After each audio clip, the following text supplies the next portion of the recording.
Alhamdulillah, kita akan melanjutkan silsilah daurah kita, daurah pengajar Quran. Insyaallah tetap bersama guru kita Syekh Ammar Al-Wasabi hafizahullahu taala. Baik, berhubung beliau sudah hadir bersama kita, tidak berpanjang lebar lagi, kita langsung persilakan kepada Syekh. Natrukul fursa li Syekhana Al-Fadil, alaihi falyatafaddal mashkura wa ma'jura. Tafadhal Syekhana. طيب جزاكم الله خير أستاذ محمد شوال. السلام عليكم ورحمة الله وبركاته. الحمد لله والصلاة والسلام على رسول الله وعلى آله وصحبه وسلم تسليما كثيرا مزيدا إلى يوم الدين. رب اشرح لي صدري ويسر لي أمري واحلل عقدة من لساني يفقه قولي. اللهم لا علم لنا إلا ما علمتنا إنك أنت العليم الحكيم. اللهم علمنا ما ينفعنا وانفعنا بما علمتنا وزدنا علما. أما بعد، أحبابنا الكرام المشرفون والمشرفات الحاضرون جميعا، نسأل الله عز وجل أن يجعل هذا اللقاء لقاء خير وبركة، وأن يجعله لقاء علم ومنفعة، وأن يجعله تطبيقا عمليا لا قولا باللسان. وهذا لقاؤنا الثالث في دورتنا الخاصة بالمشرفين، وتعلمنا فيها بعض صفات المعلم الناجح والحلقة الناجحة وقليلا من أمور الإدارة. وفي هذا اللقاء إن شاء الله نحاول أن نتكلم عن شيء مهم، وهو التخطيط. كيف أخطط لحلقتي لكي تكون ناجحة؟ كيف تكون الحلقة متميزة؟ لأن حلقة من غير تخطيط، من غير هدف، لا فائدة منها، لأنها تمشي هكذا لا تدري أين تتجه ومتى تنتهي وما هو برنامجها. فنرجو في هذا اليوم التركيز، وأيضا الاهتمام بهذا الموضوع، لأننا سنحتاجه كثيرا في حلقاتنا. طيب. Setelah Syekh memuji Allah Subhanahu wa taala dan bersalawat kepada Nabi sallallahu alaihi wasallam dan mendoakan kita semua, Syekh berharap bahwasanya semoga Allah Subhanahu wa taala menjadikan pertemuan kita ini merupakan pertemuan yang penuh dengan kebaikan dan keberkahan, dan semoga Allah Subhanahu wa taala menjadikan pertemuan kita ini, apa yang kita pelajari bisa kita praktikkan, bukan hanya sekedar teori di lisan kita.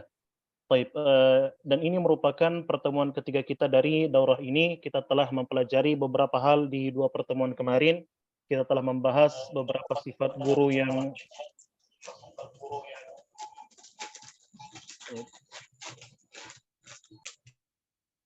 kita telah membahas tentang sifat guru yang berhasil. Kemudian kita juga telah sedikit membahas tentang idariyah, bagaimana manajemen halaqah. Insyaallah pada pertemuan kali ini kita akan membahas atau fokus membahas tentang bagaimana kita membuat perencanaan di dalam halaqah kita.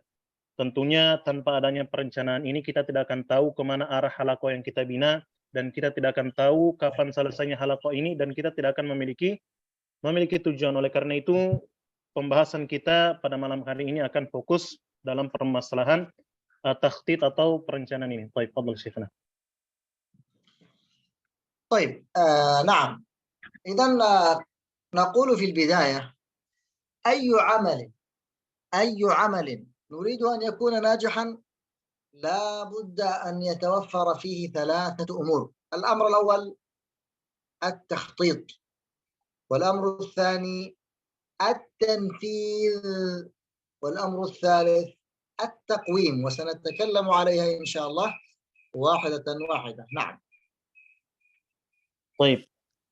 Yang pertama yang perlu kita ketahui bahwasanya setiap amal atau perbuatan apapun, ketika kita menginginkan bahwasanya amalan tersebut dapat sukses atau berhasil, setidaknya ada tiga hal yang perlu dipenuhi. Yang pertama yaitu at-takhtid atau perencanaan, kemudian yang kedua ada at-tanfidh yaitu pelaksanaan, kemudian yang ketiga ada taqwim atau evaluasi. Baik. طيب التخطيط معناه الهدف. عندي في هذه الحلقة في هذا المعهد ينبغي على الطالب أن يحفظ القرآن كله خلال 3 سنوات. إذن هذا اسمه تخطيط عام وسنأتي إليها متى تكون الخطة البعيدة والخطة القريبة. إذا التخطيط بشكل سريع معناه أنك تعطي نظاما وقانونا تسير عليه، متى يبدأ الطالب، متى ينتهي في كل فصل، كم سيأخذ جزءا، في نهاية 3 سنوات ينتهي من المصحف أو من 20 أو من 10 أجزاء. هذا كله اسمه تخطيط، وضع خطة وبرنامج واضح يسير عليه الطالب والمعلم. نعم. Baik. Kita akan membahas poin yang pertama yang telah kita sebutkan tadi, yaitu tentang perencanaan. Perencanaan ini dalam kata lain juga bisa kita katakan sebagai tujuan. Contohnya ketika kita menargetkan halaqah yang kita bina ini dalam 3 tahun ke depan mereka akan bisa menghafalkan Al-Quran secara keseluruhan atau 20 juz atau target-target yang lain. Yang dimana tujuan ini akan kita berusaha jalani semaksimal mungkin. Dan perlu diperhatikan juga bahwasanya tujuan ini harus tercatat jelas, harus bisa kita capai sehingga dapat kita jalani dalam keseharian kita. Baik. طيب الأمر الثاني التنفيذ. ما هو التنفيذ؟ أنا الآن خططت أن هذا الطالب سيحفظ في الفصل الواحد 3 أجزاء أو 5 أجزاء. ما يكفي أن أخطط ثم لا أنفذ، لا بد من تطبيق هذا التخطيط وأنفذه وأعمله وأتابعه. يعني هذا يسمى التنفيذ، أن أنفذ وأن أعمل ما خططت له سابقا. وهذا أيضا مهم، وإلا ما ينفع أن أخطط وأن أضع هدفا ثم الطلاب لا يسيرون والمعلم لا يسير على هذه الخطة. نعم. Baik. Kemudian poin yang kedua yang telah kita sebutkan juga tadi yaitu at-tanfidh, yaitu pelaksanaan. Ketika kita telah meletakkan suatu takhtit atau perencanaan, misalnya dalam 1 semester para murid akan menghafal 3 atau 5 juz, maka pelaksanaan ini atau perencanaan ini harus kita laksanakan dan kita kawal terus perencanaan tersebut sehingga apa yang telah kita rencanakan bisa kita capai. Karena ketika kita hanya memiliki perencanaan akan tetapi tidak kita laksanakan, tidak ada manfaatnya sama sekali. Ketika kita memiliki perencanaan akan tetapi para guru yang mengajar maupun murid-murid tidak berpatokan dan tidak menjalankan apa yang telah kita rencanakan, maka tidak ada faedah sama sekali dalam hal tersebut. Baik. الأمر الثالث وهو مهم أيضا التقويم. ما معنى التقويم؟ تصحيح الأخطاء. الآن الحمد لله خططت لهذه الحلقة، وضعت برنامجا جيدا قمت بتنفيذه وبالعمل به. سآتي في آخر الشهر أو في آخر الفصل أو في آخر العام أقوم هذا التنفيذ. أولا تقييم، ماذا فعلنا؟ هل الطالب مضى على هذه الخطة؟ هل وصل ونفذ ما خططنا له أو لا؟ فإن وصل إلى هذه الخطة الحمد لله نستقيم ونستمر ونطور أفضل، وإن لم يصل لا بد أن نصلح. لماذا لم يصل الطالب إلى الخطة؟ أين المشكلة؟ هل عنده غياب؟ هل هناك البرنامج كان ثقيلا وليس جيدا؟ هل المشكلة من المعلم كان يغيب أو لا يطبق هذا؟ إذا نحاسب أنفسنا، سواء كنت أستاذا أو كنت مديرا لمعهد، تحاسب الأساتذة والطلاب على هذه الخطة. يعني لماذا لم نصل إلى هذا الهدف؟ أين المشكلة؟ ثم نصلح هذه المشكلة لكي تكون في العام المقبل أو الفصل الذي بعده يعني تسير الخطة بإذن الله بشكل واضح وتسير على طريق مستقيم. نعم. Baik. Kemudian poin yang ketiga yang telah kita sebutkan tadi yaitu at-taqwim. At-taqwim ini maksudnya adalah kita mengevaluasi dan membenarkan kesalahan-kesalahan yang terjadi dalam pelaksanaan apa yang telah kita rencanakan. Dan at-taqwim ini kita lakukan di setiap akhir bulan maupun akhir semester ataupun di akhir tahun. Dan kita meletakkan beberapa pertanyaan ketika melakukan evaluasi ini, apa yang telah kita lakukan selama 1 semester atau selama 1 bulan ini. Kemudian apa yang telah mereka capai, yaitu murid-murid kita, apa yang telah mereka capai. Ketika mereka telah mencapai apa yang telah kita rencanakan, maka kita akan terus-menerus dengan apa yang telah kita lakukan pada tahun ajaran tersebut atau pada semester tersebut atau pada bulan tersebut. Kalaupun target atau apa yang telah kita rencanakan tidak tercapai, kita juga bertanya kenapa hal tersebut bisa terjadi. Kita melakukan evaluasi, mungkin program yang kita buat terlalu berat bagi murid-murid, ataupun dalam semester tersebut banyak guru yang gaib atau tidak hadir dalam proses belajar mengajar, ataupun mungkin murid-murid yang bermalas-malasan, sehingga ketika kita mendapati apa yang menjadi masalah sehingga perencanaan kita tidak berhasil dicapai, kita bisa memperbaiki kesalahannya dan bisa menjadi bahan yang kita perhatikan di tahun pelajaran yang akan datang, sehingga di tahun pelajaran yang akan datang kita bisa lebih baik lagi. Baik.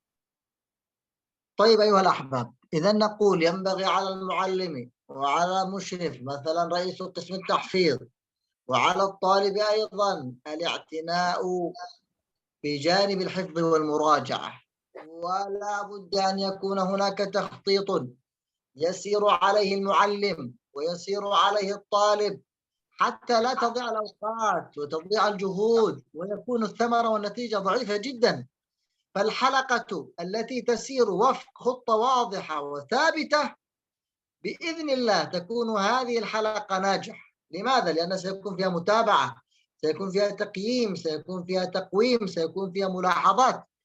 أما الحلقة التي لا تمشي ولا تسير وفق برنامج محدد للحفظ والمراجعة سيواجه صعوبات كثيرة، ثم سيجد نفسه أنه في آخر الشهر أو في آخر الفصل أنه لم ينجز شيئا. ولذلك نقول يا معلم القرآن اهتم بالخطة جيدا. إن كانت هناك خطة من المعهد فالحمد لله، وإن لم يكن هناك خطة اجلس أنت مع طلابك وسجل هذه الخطة. قد تواجه صعوبة في البداية، قد تجد تعبا، قد تجد مشقة يعني في التعامل مع الطلاب وأن تقنعهم وتبين لهم هذا الطريق، لكن بعد هذا إن شاء الله إذا رأى الطالب أن هناك خطة واضحة ستجد منافسة ومسارعة في هذا المجال إن شاء الله.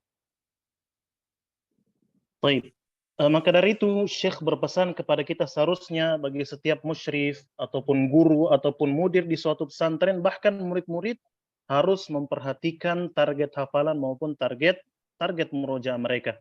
Dan penting juga harus adanya perencanaan dalam menjalankan suatu halaqah, karena suatu halaqah yang jalan di atas perencanaan dan berjalan di atas perencanaan dan di dalamnya juga termasuk ada evaluasi dan lain sebagainya, maka halaqah tersebut akan menjadi halaqah yang berhasil.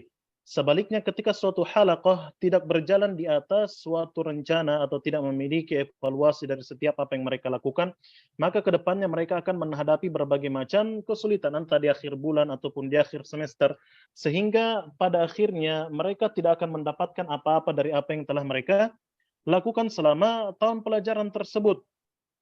Dan setiap guru juga harus memperhatikan ketika suatu pesantren mungkin sudah memiliki takhtid atau perencanaan, maka alhamdulillah dia harus menjalankan perencanaan tersebut. Kalaulah pesantren tempat kita mengajar belum memiliki takhtid atau perencanaan yang jelas, maka kita sebagai guru, inilah tanggung jawab kita untuk meletakkan perencanaan yang jelas terhadap halaqah yang kita bina. Baik.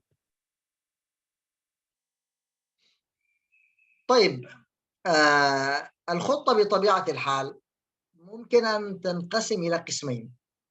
يعني خطة بعيدة المدى، يعني هذه الخطة تكون فصلية مثلا، تكون للعام كله، تكون لمستوى مثلا متوسطة للعالية، هذا يسمى خطة بعيدة. هذه الخطة يفضل أن يضع المعلم خطة عامة، يعني متى سينتهي الطالب مثلا من حفظ القرآن كله، كم يحتاج له مثلا 3 سنوات أو 4 سنوات، كم تقريبا من الطلاب أتوقع أنه في هذا العام ينتهي من حفظ القرآن كله، كم من الطلاب ممكن أن يحفظ في هذا العام 5 أجزاء أو 10 أجزاء. هذه تسمى خطة بعيدة المدى. ثم القسم الآخر خطة قصيرة المدى، وهذه القصيرة هي التطبيق اليومي والخطة الأسبوعية. يعني مثلا أنا أقول الطالب بإذن الله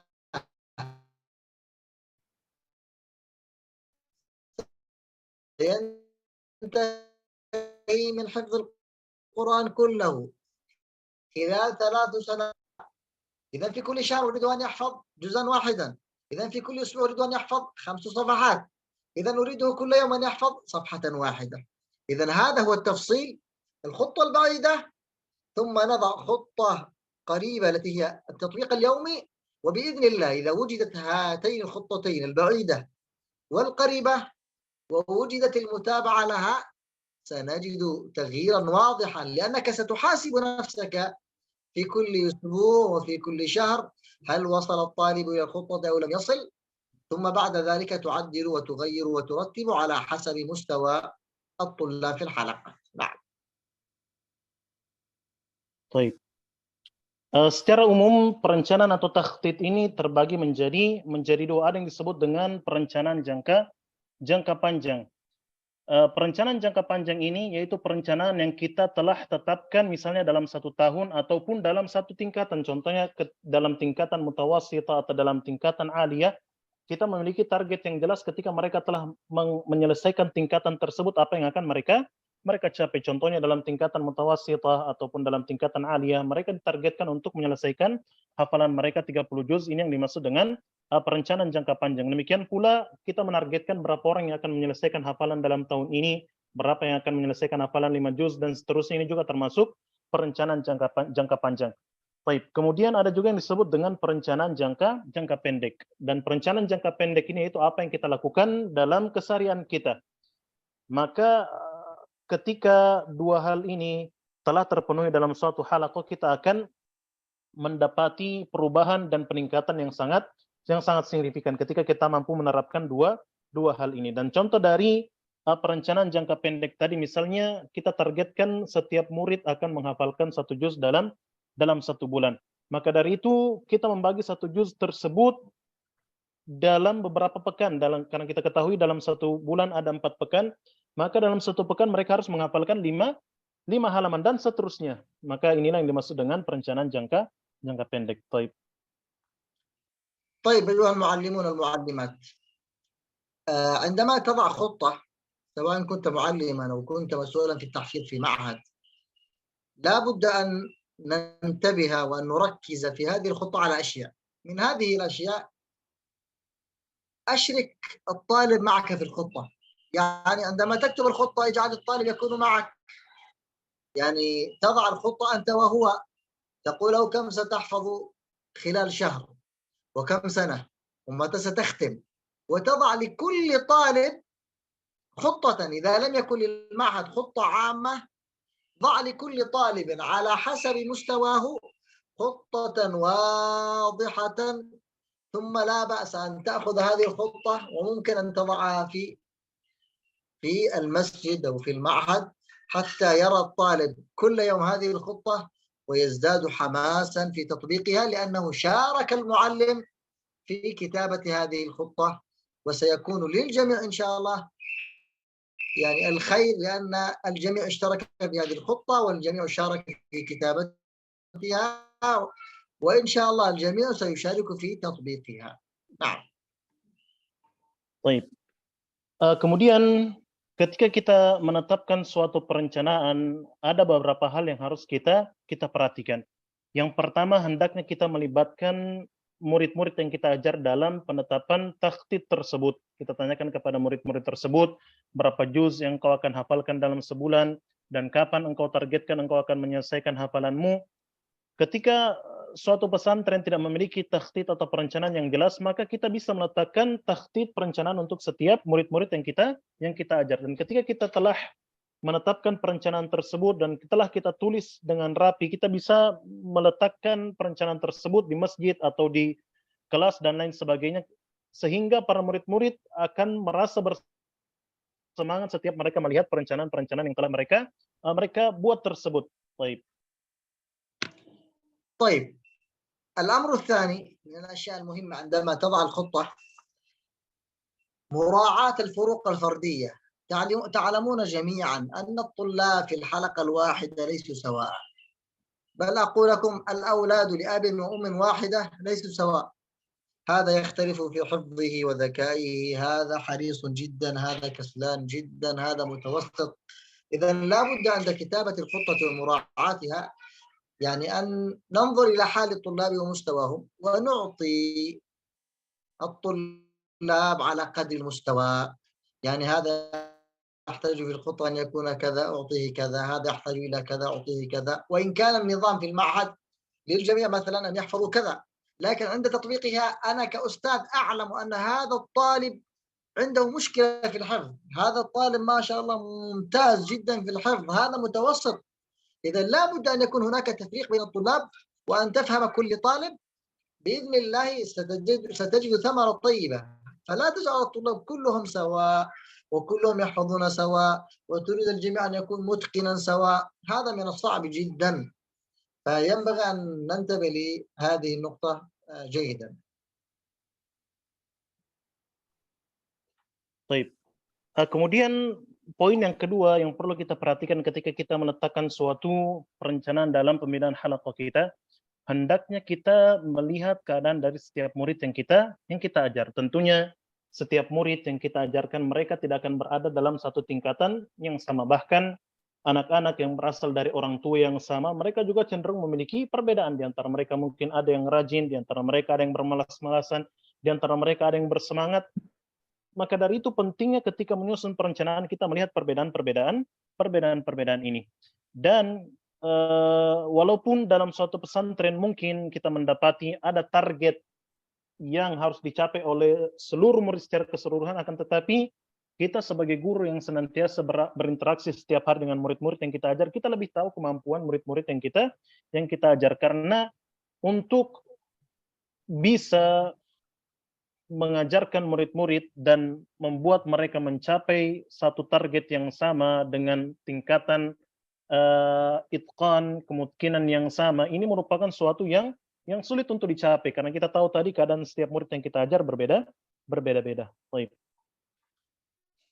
طيب من الأشياء التي ينبغي الاهتمام بها يعني عند وضع الخطة وبعدها المحاسبة على الخطة لا تكون يومية. يعني مثلا أنا وضعت خطة للسنة، ثم خطة للشهر، ثم خطة للأسبوع، ثم خطة لكل يوم. يعني قد يقرأ الطالب اليوم وغدا، ثم يوم ثالث لا يقرأ، ثم يقرأ الرابع والخامس، ثم السادس لا يقرأ. فلا بد أن تكون المحاسبة يعني أسبوعية أو شهرية، يعني لا تكون كل يوم، لا بأس أن تحاسب في كل يوم، لكن كمحاسبة وتطبيق ينبغي أن تكون أسبوعية. لماذا؟ لأن الطالب إذا قصر في يوم سيعوض في يوم آخر. تأتي في آخر الأسبوع تقول للطالب ما شاء الله أحسنت ممتاز، أنت الآن تصير على الخطة، لكنك بقي لك صفحة مثلا، أو بقي لك نصف صفحة لم تنتهي. أو الطالب الذي انتهى وتجاوز تقول ما شاء الله خطتك 4 صفحات وأنت حفظت 5 صفحات، أحسنت. إذا المحاسبة على الخطة أسبوعيا أو في نهاية الشهر يعطي للمعلم وللطالب القوة. لأن إذا لا نحاسب أنفسنا في كل أسبوع أو في كل شهر وننتظر إلى آخر السنة سنجد مشكلة كبيرة، لأن بعض الطلاب سيكون متعثرا ومتأخرا جدا. طيب لكن هذا المحاسبة الأسبوعية أو الشهرية إذا كان الطلاب يسيرون وفق الخطة المتفق عليها فالحمد لله، وإذا كان هناك مشكلة هناك وقت للتعديل وهناك وقت للزيادة وهناك وقت للنقصان. فسيكون الأمر إن شاء الله بهذا الأمر وبهذا الترتيب أفضل بكثير، وسنعدل ونغير حتى نصل إلى الخطة التي كتبناها ووضعناها في آخر العام. نعم. Baik, kemudian di antara perkara yang perlu kita perhatikan juga ketika membuat perencanaan maupun setelahnya, yaitu hendaknya kita senantiasa mengintrospeksi setiap perencanaan yang telah kita buat. Introspeksi ini bisa kita laksanakan tiap akhir pekan maupun tiap akhir bulan. Karena kita dapati kalaulah kita hanya mengintrospeksi atau mengevaluasi perencanaan kita di akhir tahun, ini merupakan sesuatu yang sangat jauh dan sangat sulit bagi kita untuk melakukan evaluasi tersebut. Maka dari itu hendaknya kita melakukan introspeksi setiap pekan maupun akhir bulan, sehingga kita mengetahui mana murid-murid yang bermasalah, yang tidak berjalan di atas perencanaan yang kita buat, dan mana yang sesuai dengan perencanaan yang telah kita buat. Dan jangan lupa untuk memotivasi setiap murid yang kita ajarkan. Contohnya kita mengatakan kepada murid kita, Masya Allah, engkau telah menghafalkan sekian halaman, akan tetapi engkau masih kurang satu halaman. Ataupun bagi murid-murid yang telah menyelesaikan target mereka, kita berikan mereka motivasi dan berikan mereka pujian sehingga mereka bisa istiqomah dengan pencapaian mereka. Kemudian kalaulah kita mendapati banyak dari murid-murid kita yang mencapai target, maka alhamdulillah ini merupakan nikmat dari Allah Subhanahu wa taala. Kalaupun ada murid-murid kita yang tidak mencapai perencanaan yang telah kita buat, baik, kalaulah ada murid-murid kita yang tidak mencapai tujuan atau perencanaan yang telah kita buat, maka ketika kita melakukan evaluasi setiap pekan maupun setiap bulan, masih ada waktu bagi kita untuk memperbaiki kekurangan maupun kesalahan yang terjadi di dalam halaqah kita. Baik. طيب أيها المعلمون والمعلمات حفظني الله وإياكم جميعا، هذا بالنسبة لخطة الحفظ. ننتقل إلى خطة المراجعة. البعض للأسف، وهذا يحزننا كثيرا، عندما نجد كثير من المعاهد يهتم فقط بحفظ الطلاب. كم حفظ؟ 5 أجزاء، 10 أجزاء، 15 جزءا، 20 جزءا، ثم إذا اختبرت لا تجد شيئا عندهم. إذن هناك خطة للمراجعة، والمراجعة بشكل عام ممكن أن نقسمها إلى قسمين: مراجعة صغرى ومراجعة كبرى. المراجعة الصغرى هذه المراجعة للحفظ الجديد. يعني مثلا الطالب اليوم قرأ من أول سورة يوسف الصفحة الأولى، غدا سيقرأ الصفحة الثانية، بعد غد سيقرأ الصفحة الثالثة. المراجعة الصغرى هي الصفحات التي قرأها قبل يومين أو 3. إذن هذه مراجعة صغرى التي هي الحفظ الجديد. والمراجعة الكبرى هي التي يراجع الطالب فيها من سورته إلى الناس، في كل يوم جزء مثلا أو نصف جزء أو 5 صفحات على حسب خطة وبرنامج المعهد. إذن وجود الخطة المراجعة الصغرى والمراجعة الكبرى بإذن الله تعطي حافزا قويا للطالب، أنه لا ينبغي لك أن تكون خطتك في الحفظ فقط، لا، بل المراجعة أوجب، والمراجعة أهم، والمراجعة أقوى. فلا نغفل خطة المراجعة أبدا، لأننا إن حفظنا وحفظنا وحفظنا وحفظنا ثم لم نراجع، مثل الذي يصب الماء في سلة مثقوبة، يصب الماء والماء ينزل، يصب الماء والماء ينزل.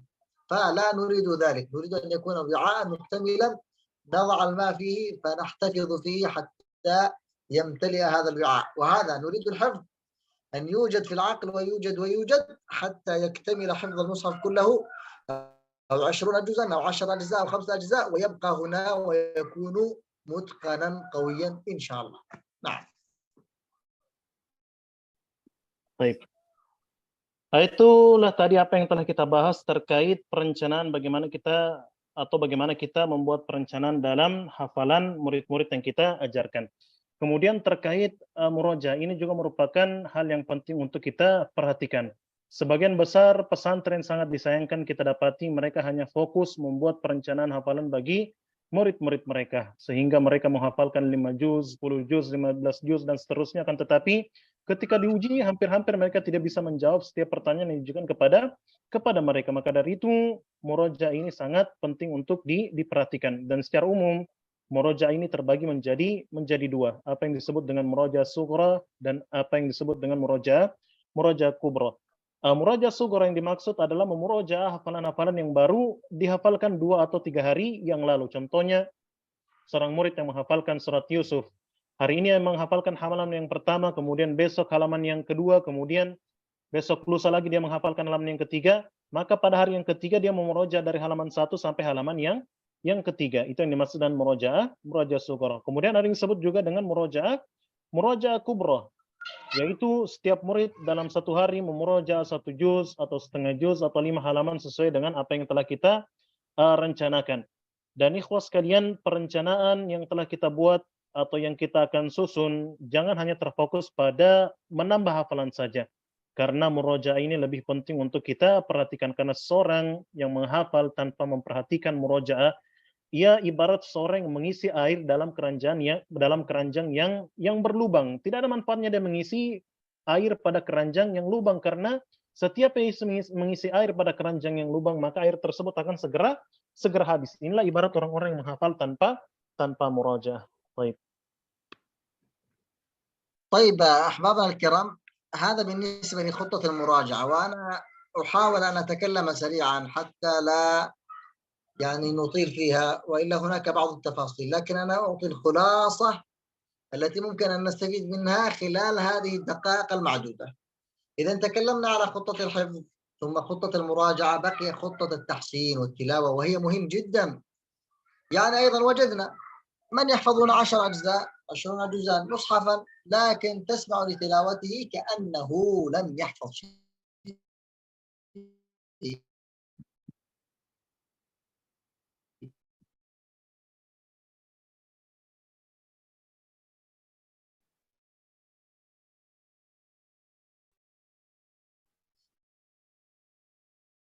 وكأنه لم يقرأ شيء. عن الإمام علي رضي الله عنه وارضاه قال: هو تجويد الحروف ومعرفة الوقوف. أما أن نحفظ ونسرد ونقرأ من غير أن يكون هناك ترتيل وتجويد ومعرفة الوقف والابتداء، فسنجد فيه مشقة ومشكلة. فما هي خطة التلاوة وما هي خطة التحسين سنذكرها بشكل مختصر بعد هذا إن شاء الله. نعم. Baik. Afwan, Ana tidak terlalu menangkap tadi, mungkin jaringan Ana yang bermasalah atau jaringan Syekh tadi, sehingga agak terputus-putus. Kemudian kayaknya dari Syekh ya? Iya. Baik. Kemudian ikhwas sekalian, kita telah membahas tadi tentang bagaimana kita membuat perencanaan terkait hafalan, demikian pula bagaimana membuat perencanaan murajaah. Kemudian hal berikutnya juga yang perlu kita perhatikan yaitu permasalahan tahsin atau tilawah. Karena kita dapati sebagian murid-murid mungkin menghafalkan 10 juz, bahkan telah menghafalkan Al-Quran secara keseluruhan, akan tetapi ketika kita mendengar bacaannya seakan-akan dia tidak pernah menghafal Al-Quran karena bacaannya yang sangat buruk. Maka dari itu tahsin atau tilawah ini merupakan hal yang penting juga untuk kita perhatikan. Sebagaimana Imam Ali mengatakan bahwasanya maksud dan tajwid yaitu tajwidul huruf wa ma'rifatul wuquf, yaitu bagaimana seorang mengeluarkan huruf dari tempat keluarnya dan mengetahui tempat-tempat berhenti yang benar. Inilah yang atau poin yang perlu diperhatikan juga ketika kita membuat perencanaan. Baik. نعم أيها الأحباب، الأصل في المعهد أو في حلقة التحفيظ عندما يدخل الطالب جديد في أول عام له في هذا المعهد أن يبتدئ معه مرحلة التحسين، وهي مهمة جدا جدا. التحسين مثل الأساس في البناء. إذا أردنا أن نبني بيتا ولم يكن الأساس قويا ولم يكن البناء في الأسفل قويا، سيكون البناء في الأعلى ليس جيدا وربما يسقط في أي وقت. مثله التحسين. القرآن إذا نحفظ من غير أن نؤسس ومن غير أن يبدأ الطالب في التحسين في قراءة القرآن قراءة صحيحة، في معرفة المخارج والصفات، في معرفة التجويد، سيكون مستواه في المستقبل ضعيفا. ولذلك ينبغي أن يكون هناك وقت، سواء كنت مديرا للمعهد أو كنت مديرا لحلقتك أو أستاذا فيها، ابدأ في حلقتك في التحسين. والتحسين معناها أن تقرأ أنت ويقرأ الطلاب معك، أن تبين لهم المخارج والصفات، أن تصلح اللسان. لا يأتي الطالب يقرأ ها الحمد لله ها، لا، بين له ها يومين 3 أسبوع شهر شهرين. عندي في المعهد الطلاب يبدأون أو يستمرون في التحسين لمدة 2 شهرين كاملين. فإذا رأينا الطلاب أصبح المستوى لهم جيد نقول تفضل في الزيادة، ولو كان 60 إلى 70% يكفي جيد. لكن أن يبدأ الطالب مباشرة في الحفظ من غير أن يكون هناك تحسين، هذه مشكلة كبيرة. طيب إذا كان الطالب قد دخل ولا عندك سنة وأكثر ولم يبدأ في التحسين، نقول اجعل في حلقتك كل يوم ولو 10 دقائق للتحسين. كل يوم في أول وقت أو في آخره 10 دقائق للتحسين. فإن لم تستطع يعني أقل شيء يكون في الأسبوع يوما يكون للتحسين. لعل هذا يكون فيه منفعة إن شاء الله وتقوية للطلاب الضعفاء حتى يصير المستوى ويكون إن شاء الله مستوى جيد، ثم بعد ذلك يستمرون في الحفظ والمراجعة، لا بأس بذلك. نعم.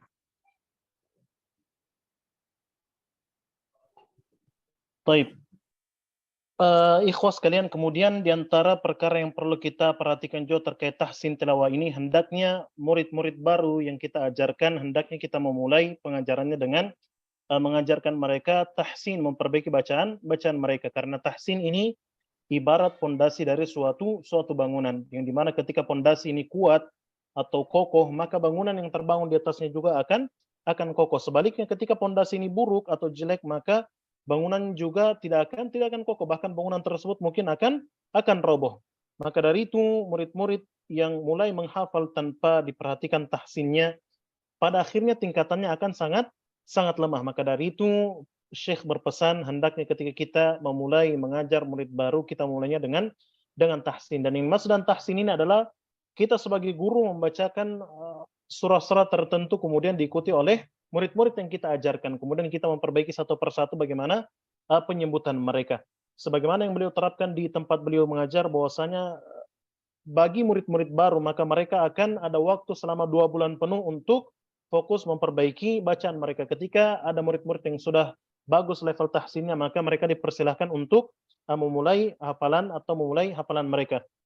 Baik. Kemudian berikutnya, kalaulah di awal tidak ada atau kita terlambat untuk menyadari hal ini sehingga banyak murid-murid baru mungkin yang tidak memulai dengan tahsin, paling minimal kita menyediakan 10 menit di setiap halaqah kita untuk mengajarkan tahsin, entah di awal atau di akhir halaqah kita menyediakan waktu 10 menit untuk mengajarkan tahsin ini. Kalaupun juga tidak bisa, paling minimal ada waktu 1 kali sepekan. Semoga ini bermanfaat 1 kali sepekan untuk mengajarkan mereka tahsin. Ketika mereka telah memiliki bacaan yang baik, barulah kita mempersilakan kepada mereka untuk memulai hafalan mereka. Baik.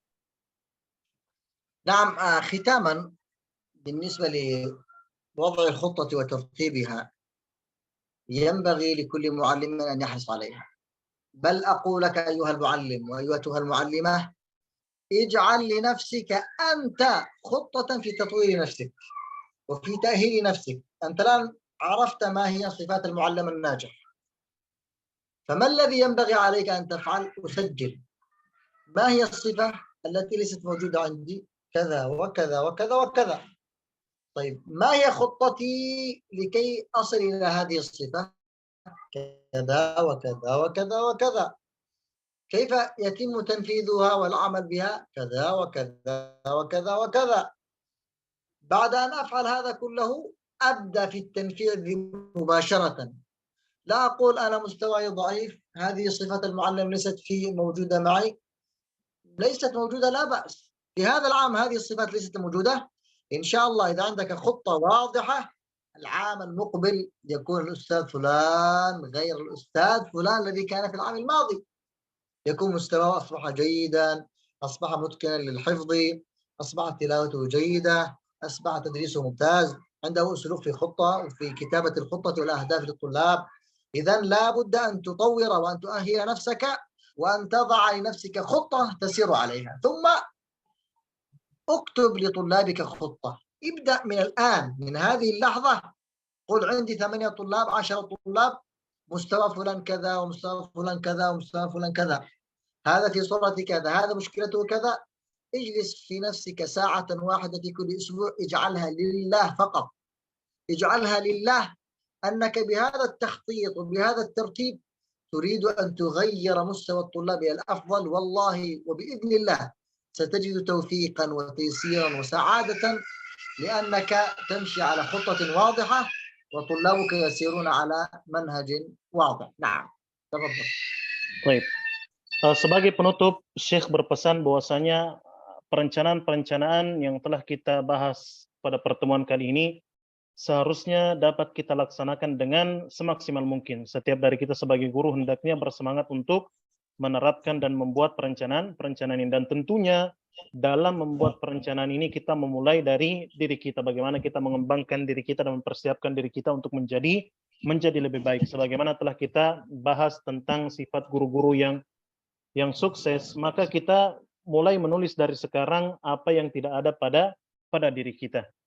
Kemudian kita membuat perencanaan bagaimana kita bisa mengembangkan potensi tersebut pada diri kita dan bagaimana kita melaksanakannya. Setelah kita memiliki perencanaan yang jelas, segera laksanakan perencanaan tersebut tanpa menunda-nunda. Kalaulah kita sudah melaksanakan hal tersebut, insya Allah tahun depan kita pasti akan menjadi pribadi yang lebih baik daripada tahun sebelumnya. Setelah kita meletakkan perencanaan untuk diri kita, jangan lupa juga untuk menuliskan perencanaan untuk murid-murid kita. Kita melihat murid-murid yang kita ajarkan bagaimana pencapaian mereka, apa yang masalah yang mereka hadapi di dalam pembelajaran. Kita harus memperhatikan juga hal ini. Hendaknya kita memiliki beberapa saat, 1 jam atau lebih untuk memikirkan permasalahan yang jadikan 1 jam tersebut untuk Allah Subhanahu wa taala. Niatkan hanya untuk Allah Subhanahu wa taala, karena apa yang telah kita lakukan atau apa yang kita lakukan dalam 1 jam tersebut adalah untuk membuat murid-murid kita menjadi lebih baik. Dan ketika kita mengikhlaskan hal tersebut hanya untuk Allah, insya Allah Allah akan menghadirkan bagi kita berbagai macam kemudahan dan taufik dari Allah Subhanahu wa taala. Baik. طيب أيها الأحباب، ختاما لا نطيل عليكم كثيرا. أنا أرجو أن يتم تطبيق هذا إلى واقع. ما نريد كثرة كلام من غير عمل. ما أجمل وما أعظم أن ينتفع الإنسان بجملة واحدة، بكلمة واحدة في هذا اليوم، ويبدأ يغير. وأنا على يقين بإذن الله أن كثيرا منكم سيبدأ يغير وسيضع خطة، سيتوكل على الله عز وجل، وسيبدأ ثمرة طيبة بإذن الله في الحبيب العاجل. يتبقى لنا موضوع ربما نتكلم عنه إن شاء الله في الغد، وهو بعض الأخطاء في أساليب تعليم القرآن في الحلقات. يعني ما هي الأشياء التي نحن نعملها في الحلقات سواء في الإدارة أو في الحلقة، وهي من الطرق اللي ربما تكون سبب المشكلات وسبب الضعف في الحلقات. نتكلم عنها غدا إن شاء الله قليلا، ثم بقية الوقت يكون لكم أنتم. إذا يوجد سؤال، إذا يوجد مشكلة، إذا يوجد شيء في الحلقات نتكلم فيه ونتناقش فيما بيننا حتى نصل إلى حل لهذه المشكلات إن شاء الله تبارك وتعالى. وفقكم الله، وأكتفي بهذا. إذا عندكم سؤال. Harap ikhwah dimatikan dulu mic-nya, yang tidak dimatikan dulu mic-nya karena suara antum mengganggu. Baik. Sebagai penutup, Syekh berpesan kepada kita tadi bahwasanya apa yang telah kita pelajari dalam beberapa pertemuan ini hendaknya kita segera praktekkan. Kita mulai dari hari ini dan jangan kita menunda-nunda lagi. Dan masih tersisa bagi kita 1 pertemuan atau 1 materi lagi, insya Allah akan kita bahas pada pertemuan esok hari, yaitu terkait beberapa kesalahan yang sering terjadi dalam pembinaan halaqah kita, entah dalam pengajaran ataupun dalam manajemen kita.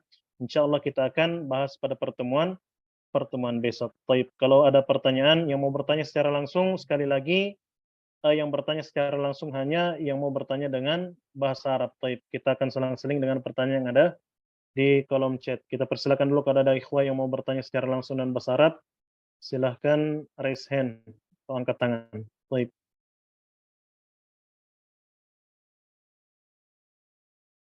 طيب silakan, siapa ini? Asmu Tahir. طيب تفضل. السلام عليكم، حياك الله يا شيخ. أنا أريد أن أسأل، كنت تخبرنا أن الطالب لابد أن يحسن قراءته أولا قبل أن يحفظ، ففي رأيك كيف لو مثلا الطالب يبدأ من سورة الناس ومباشرة يعني ويحسن قراءته مع الحفظ، لا نجعله ينتقل إلى سورة الفلق لو قراءته في سورة الناس ليس جيدا، يعني المهم هو يحسن قراءته مع الحفظ أيضا. جزاك الله خير. ما شاء الله، سؤال جيد من الأخت أسماء، وما شاء الله لها في تركيز موجود، والسؤال في اللقاء الماضي نحن قلنا التحسين له أهمية كبيرة، لأن هذا الطالب وهذه الطالبة تكون معلمة في المستقبل، وفاقد الشيء لا يعطيه. إذا أنا تحسيني ضعيف ومستواي ليس جيدا، كيف سأعلم غيري؟ صعب جدا. وهذا ما نجد مشكلات في كثير من المعاهد، لا يقولون ما يستطيع المعلم أن يعلم التحسين لأنه ضعيف، وهذا الذي لا نريده أن يكون في المستقبل. ولذلك نقول إذا دخل الطالب ومستواه جيد، مستواه جيد، ليس مهما أن يبدأ في التحسين. قد يكون مثلا قرأ التحسين في معهد سابق، قد يكون مستواه في الماضي ممتاز، فهذا خلاص يقرأ معنا يوم يومين 3 أسبوع نراه جيد، تفضل في الزيادة لا مشكلة. لكن الآن الطالب بدأ في الزيادة من البقرة مثلا ومستواه ناقص، ماذا نفعل؟ لا بأس أن يكون التحسين من الصور القصيرة، يبتدئ في الفاتحة ثم بالناس، ثم إذا أتقنها جيد الفلق، ثم الإخلاص، ولا نستعجل. لا نريد في أسبوع أسبوعين أن يكون الطالب متقنا تلاوته ممتازة، لا، يعني مهلا مهلا. ربما في الأسبوع الأول مشكلة، الأسبوع الثاني ما زال، الأسبوع الثالث أفضل، الأسبوع الرابع أفضل، يأتي بعد الشهر شهرين 3 تصبح مستواه أو يصبح مستواه في التلاوة جيد. هذا الذي نبغي والذي نريد، وإن شاء الله يكون تطبيقه في الحلقات جميعا. نعم. طيب, jadi secara ringkas apa yang ditanyakan tadi terkait apa yang telah dijelaskan Syekh, bahwasanya sebelum kita mulai memerintahkan kepada murid-murid kita menghafal, kita memperbaiki dulu bacaan mereka. Pertanyaannya bagaimana kalau kita mulai menyuruh mereka menghafal dari surah An-Nas sambil kita perbaiki bacaannya, apakah ini baik menurut Syekh? Syekh mengatakan bahwasanya yang demikian bisa saja kita jalankan, akan tetapi untuk memperbaiki tahsin ini juga penting untuk kita khususkan. Contohnya ketika mungkin murid-murid yang kita ajarkan mulai menghafal dari surat Al-Baqarah, maka tidak masalah kita memperbaiki tahsin mereka dari surah-surah yang pendek terlebih dahulu, dari surah An-Nas dan seterusnya. Dan kuncinya Syekh juga mengajarkan kepada kita bahwasanya jangan terburu-buru untuk mendapatkan hasil. Jangan sampai kita yang menginginkan 1-2 pekan murid-murid sudah memungkinkan bacaan mereka, jangan terburu-buru dalam permasalahan ini. Hendaknya kita jangan tergesa-gesa dalam hal tersebut. Mungkin itu secara ringkas jawaban dari الشيخ. طيب, السؤال التالي شيخنا, عندنا خطة أن يحفظ الطالب في الشهر جزء واحد 20 يوما للحفظ و10 أيام للمراجعة, فما رأيكم في هذه الخطة؟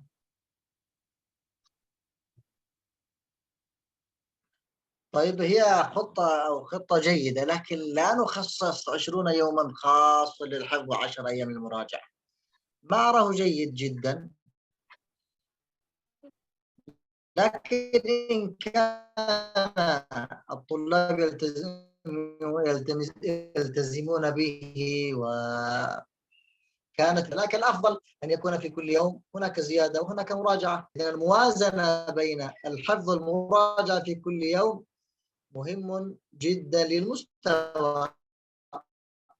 أيضا عندما نقول 10 أيام المراجعة، هناك أيام إجازة، هناك بعضهم إجازة في السبت والأحد، ربما الإجازة لوحدها يكون 8 أيام في الشهر. فالهدف أن يصل الطلاب إلى الإتقان جدا، لكن الذي أفضل أنا أن يكون هناك في كل يوم خطة للحفظ وخطة للمراجعة، خطة للحفظ وخطة للمراجعة. لماذا؟ لأن في هذا الشرع عنده جزء، طيب جاء بعد 5 أشهر عنده 5 أجزاء، كيف خطته في المراجعة؟ هل سيكون 20 يوما للحفظ و10 أيام المراجعة؟ ينبغي أن يكون هناك موازنة بين الحفظ والمراجعة بشكل يومي، أفضل وأيسر للمعلم وللطالب أيضا. Baik, kemudian pertanyaan berikutnya terkait sistem menghafal dalam 1 bulan 1 juz, 20 hari untuk setoran dan 10 harinya untuk murojaah. Syekh menjawab terkait sistem ini atau perencanaan ini, Syekh mengatakan lebih baik tidak dikhususkan 20 hari untuk menghafal dan 10 hari untuk murojaah. Akan tetapi kalau mungkin murid-murid antum bisa istiqamah dan konsisten dengan apa yang antum jalankan ini, mungkin bisa saja ini antum jalankan. Akan tetapi Syekh mengatakan yang lebih baik bahwasanya setiap hari ada bagian untuk menambah hafalan dan murojaah setiap hari, diimbangkan antara menambah hafalan dan memurojaah hafalan. Karena kita tahu juga dalam satu bulan tidak pasti di sana ada libur, entah Sabtu Ahad libur dan lain sebagainya, dan mungkin dalam satu bulan ada 8 kali libur. Bagaimana antum bisa memenuhi target antum dengan adanya libur-libur ini? Kemudian Syekh juga mengatakan bahwasanya mungkin di awal kali antum menerapkan ini bisa berjalan dengan baik, tetapi dalam 5 bulan ke depan ketika mereka telah menghafalkan 5 juz, bagaimana antum akan menerapkan perencanaan ini? Maka dari itu Syekh kembali berpesan bahwasanya mengimbangkan antara hafalan baru dan murojaah setiap hari itu lebih baik menurut Syekh. Baik. Silakan kalau ada yang bertanya secara langsung, kita selang-seling. Silakan angkat tangan kalau ada yang bertanya secara langsung. Baik. Wahyu. Baik. Fadhal. Ahsanallahu ilaikum ya Syekhana. لو سمحتم ما هو الضوابط حتى يقال للطالب أنه متقنا في تحسين؟ هل لابد أن يتقن في إخراج مخارج الصفات والصفات الحروف، أو يعني متقنا في التجويد مجردة، أو كيف شيخنا؟ بارك الله فيكم. نعم بارك الله فيك. والسؤال أيضا جيد، يقول كيف أعرف أن هذا الآن أصبح جيدا في التحصيل حتى يستمر في التحفيظ؟ نقول هناك جانب نظري وهناك جانب عملي. الجانب النظري معرفة كم عدد المخارج وكم عدد الصفات، ومعرفة أن هذا مد كذا وهذا مد كذا وهذا إظهار وهذا إدغام، هذا جيد. فالأهم من ذلك عندما أستمع إلى تلاوة فلان من الطلاب أرى أن حروفه واضحة، لا يقرأ الحاء هاء، لا يقرأ الرحمن الرحيم، هذا ما زال ناقصا يقينا. لا يقرأ المستكيم القاف كاف، إذا غير الحرف هذا ما زال مستواه ضعيف ويحتاج منا إلى التركيز. أقل شيء قبل أن نبدأ معه في الزيادة أن نسمع إلى أكثر الحروف مخارجها جيدة وصفاتها مقبولة، ولو كانت ناقص مثلا في التفخيم قليلا، ولو كان في صفات الهمس قليلا، ولو كان في القلقلة قليلا، لكن يعني بشكل عام يكون مستوى قراءته مقبول. وعلى حسب ذلك إن رأينا أن الطالب عندما تستمع لتلاوته المد موجود، الغنة موجود، المخرج موجود، بعض الصفات موجود، الحمد لله الآن هو بدأ في الطريقة الجيدة، ابدأ في الزيادة. وإذا بدأت في الزيادة لا يعني أنه لا يوجد تحسين، لا، تبدأ في الزيادة مع التركيز على التحسين، عدم الاستعجال في القراءة، عدم قراءة الطالب قراءة سريعة. إذن هذه أشياء مهمة. يبقى الطالب وهو يقرأ إلى أن ينتهي تركز له في الغنة وفي المد وفي المخارج وفي الصفات إلى غير ذلك. نعم، هذا إذا أردنا أن يكون الطالب قويا متقنا. نعم. Baik, secara ringkas apa yang ditanyakan tadi, bagaimana atau kapan dikatakan seorang murid itu telah memungkinkan tajwid? Apakah dengan menguasai semua makharijul huruf, kemudian dengan teori-teori tajwid yang lain, atau bagaimana? Jawaban Syekh bahwasanya perlu kita perhatikan bahwasanya ilmu tajwid ini terbagi menjadi dua. Ada yang disebut dengan teori, ada yang disebut dengan praktik. Yang lebih penting ketika kita mendengarkan murid-murid kita membaca Al-Quran, mereka membaca Al-Quran dengan huruf-huruf yang jelas. Ini paling penting untuk kita perhatikan, dan paling minimal mereka bisa berpindah ke tahapan selanjutnya, itu untuk menghafal Al-Quran ketika lebih banyak huruf-huruf yang diucapkan dengan benar, atau secara umum bacaannya sudah memenuhi standar tajwid.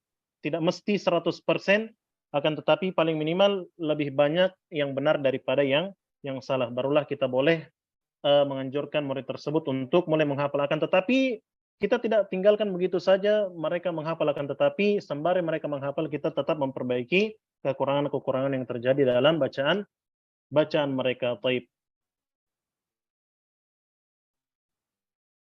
Syekhna, ma ra'yukum ayyuhuma afdal al-halaqah tabda من الساعة الرابعة قبل الصبح إلى الظهر أو تبدأ من بعد صلاة الصبح إلى صلاة العصر. طيب.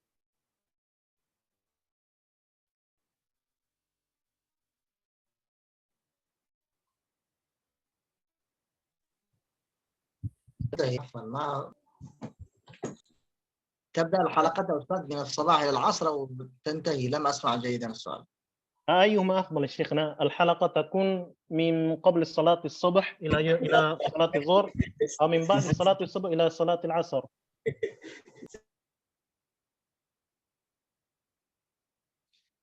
طيب، برامج الطلاب الأخرى، هل هناك تحفيظ فقط؟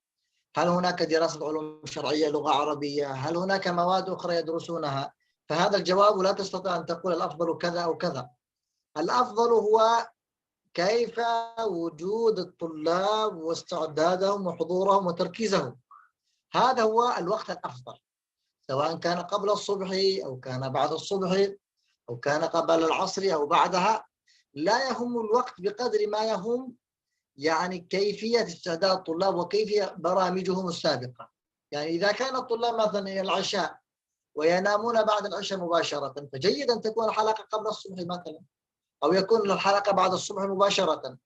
لكن إذا كان الطلاب ينامون في الساعة 10 أو 11 ثم هناك قيام لليل، فيأتي الطالب قبل الصبح أو بعده ويأتي الحلقة وهو ينام، فهذا ليس جيد. إذن الجيد أن يكون على حسب برنامج المعهد وعلى حسب طريقة المعهد وعلى حسب استعداد الطلاب. فأفضل الوقت أن يكون في الوقت الطالب الذي عقله ما زال فارغا، وأكيد أن الصبح هذا من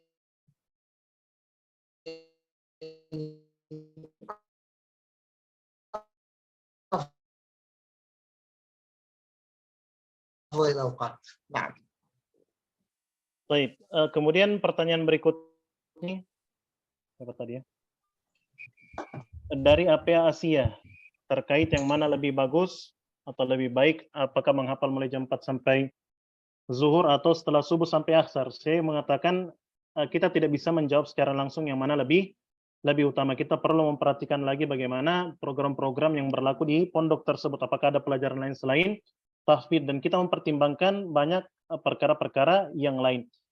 Intinya kata Syekh bahwasanya yang perlu kita perhatikan bukan sekedar waktunya saja kan, tetapi kapan murid-murid itu bersemangat untuk menghadiri halaqah. Contohnya, kalaulah dalam jadwal kegiatan santri mereka tidur setelah salat Isya, maka mungkin cocok bagi mereka untuk halaqah sebelum salat subuh. Tetapi kalau jadwal tidur mereka jam 10 dan juga di sana ada program qiyamul lail, salat malam, maka ketika kita menerapkan halaqah sebelum subuh, maka mereka akan datang dalam keadaan mengantuk. Ini juga tidak baik. Maka dari itu, Syekh mengatakan yang lebih baik adalah kita menyelesaikan halaqah tersebut dengan program ma'had. Baik, itu secara singkat jawaban dari Syekh. Kita kembali lagi kepada ikhwah yang mau bertanya secara langsung. Mungkin kita sisakan atau 2 pertanyaan lagi sebelum kita tutup. Insyaallah apa yang belum terjawab akan ada waktu khusus di esok hari. Kita persilakan dulu PH Muhammad Firman. Baik, fadhal.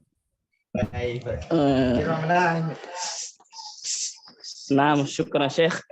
Ini soal, ماذا لو استعمل الطالب القرآن ولكن في القرآن في ترجمة والألوان وطريقة لحفظه، ما رأيك بهذا الشيء؟ طيب، تقصد أن المصحف يعني مصحف لكن فيه ألوان، لا يوجد مشكلة فيه كبير. أهم شيء أن يكون هناك مصحفا واحد، ألا نغير في اليوم الأول في هذا الأسبوع مصحفا، في الشهر الماضي القادم مصحفا آخر. إذن الالتزام بمصحف واحد مهم جدا، سواء كان هناك ألوان أو ليس هناك ألوان ليس مهما جدا، لأن كما لاحظت بعض المصاحف هناك لون أزرق وهناك لون كذا وهناك كذا، على حسب المعنى مثلا أو على حسب القصة أو على حسب الموضوع، فلا بأس بهذا. أهم شيء كما قلنا ألا يغير الطالب مصحفا بين فترة وأخرى. نعم.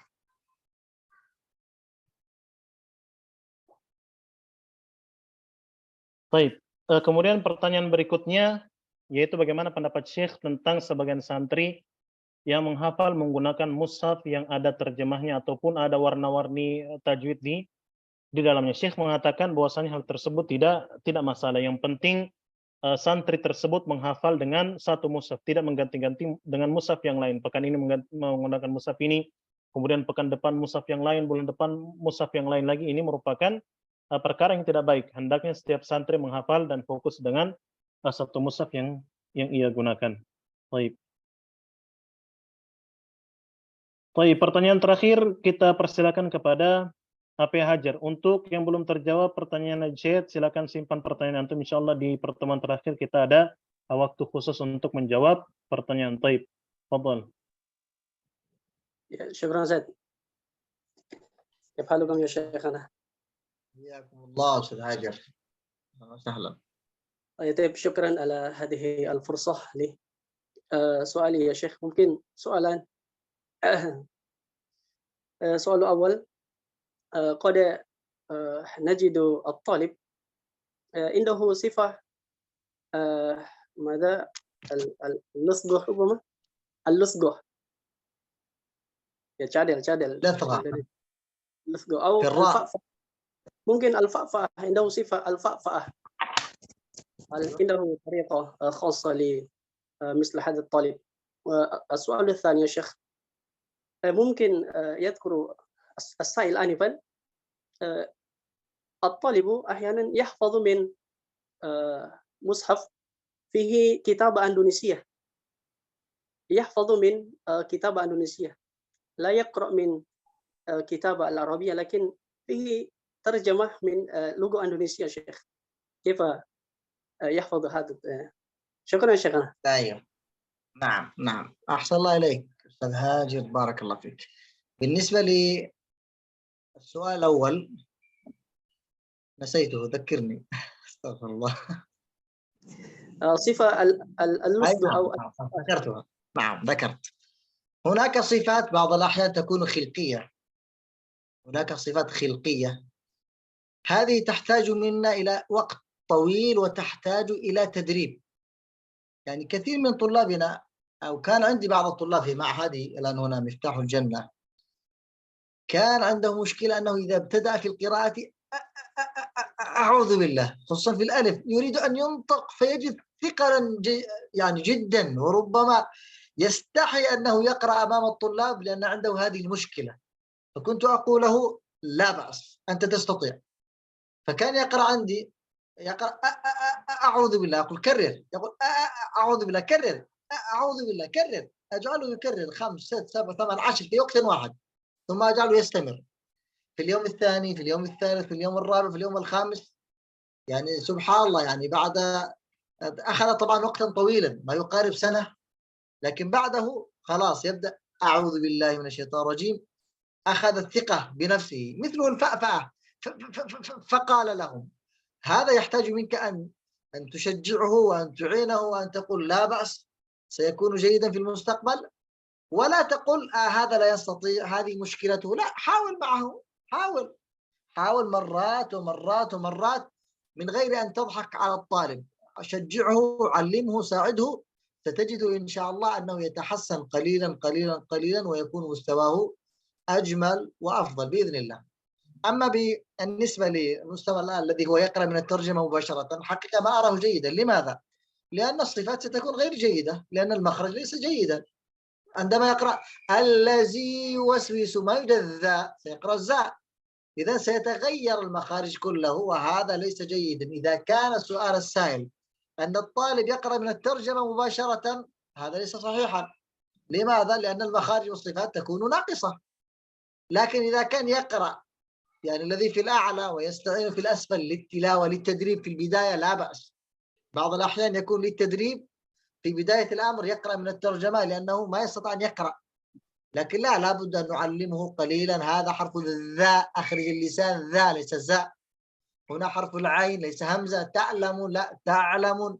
إذا ما ينبغي أن نقرأ من الترجمة مباشرة، لأن الحروف ستبقى كما هي حروف اندونيسية، لن نقرأ بلغة القرآن، والله أعلم. لكن كما قلت نبدأ بالتدرج. هذا طفل صغير نعلمه قليلا قليلا قليلا ثم يستمع من المعلم مباشرة إن شاء الله بعد أيام سنجد أن المستوى أصبح أفضل وتغير. نعم. Baik, kemudian pertanyaan berikutnya, pertanyaan terakhir yang ditanyakan tadi ada dua. Yang pertama terkait sebagian santri yang mungkin memiliki masalah, entah dia cadel atau gagap ketika menghafal Al-Quran. Bagaimana solusi menghadapi santri seperti ini? Jawaban Syekh secara singkat, bahwasanya perlu kita ketahui di sana ada sifat bawaan dari setiap santri mungkin yang kita ajarkan, entah dia cadel atau gagap, dan ini butuh waktu untuk memperbaikinya dan juga butuh praktek yang banyak. Sebenarnya Syekh mengatakan di tempat beliau mengajar, dulu ada santri yang gagap, yang mungkin ketika mau berta'awuz dia terbata-bata, ataupun mengucapkan huruf fa dan lain sebagainya terbata-batangan. Tetapi Syekh mengatakan tidak apa-apa, teruskan saja bacaanmu, kemudian ulang-ulangi, dan lama-kelamaan Syekh mengatakan bahwa hampir setahun dia bisa percaya dengan dirinya sendiri dan tidak lagi terbata-bata. Intinya sebagai seorang guru kita perlu senantiasa motivasi murid-murid kita yang mungkin memiliki atau butuh perhatian lebih dari yang lain. Kemudian yang kedua terkait bagaimana menghafal dengan langsung membaca Latin. Ya.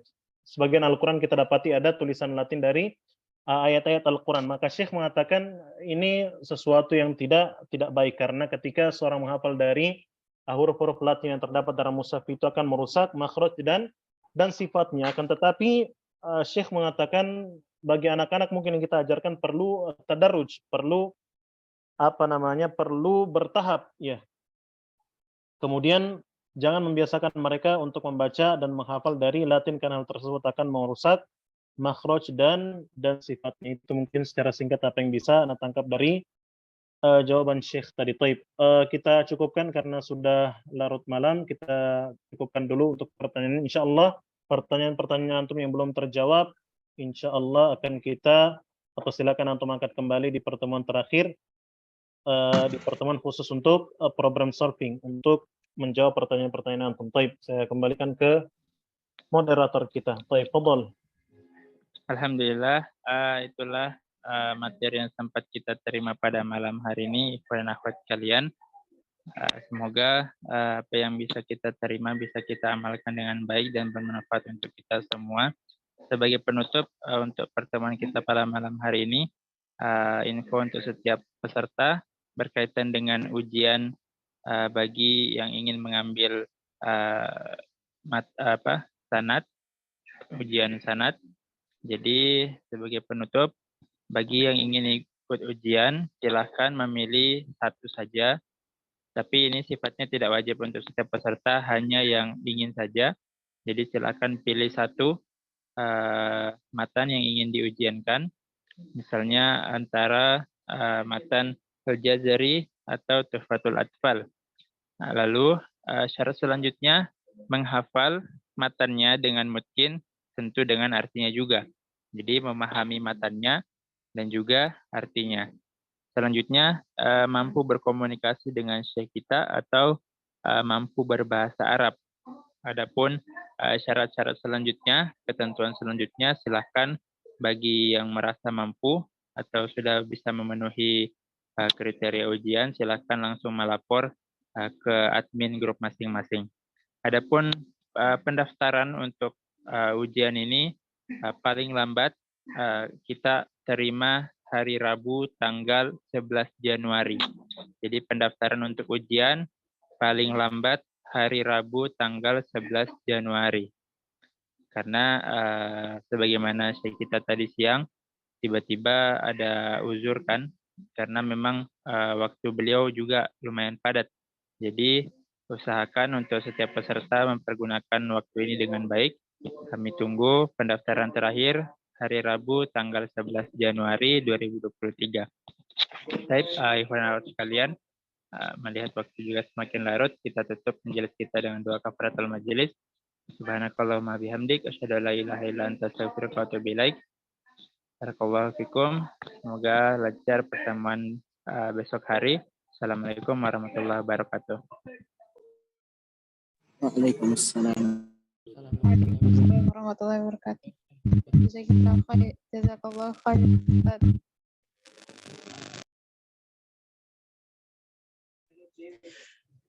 Syukron. Waalaikumsalam warahmatullahi wabarakatuh.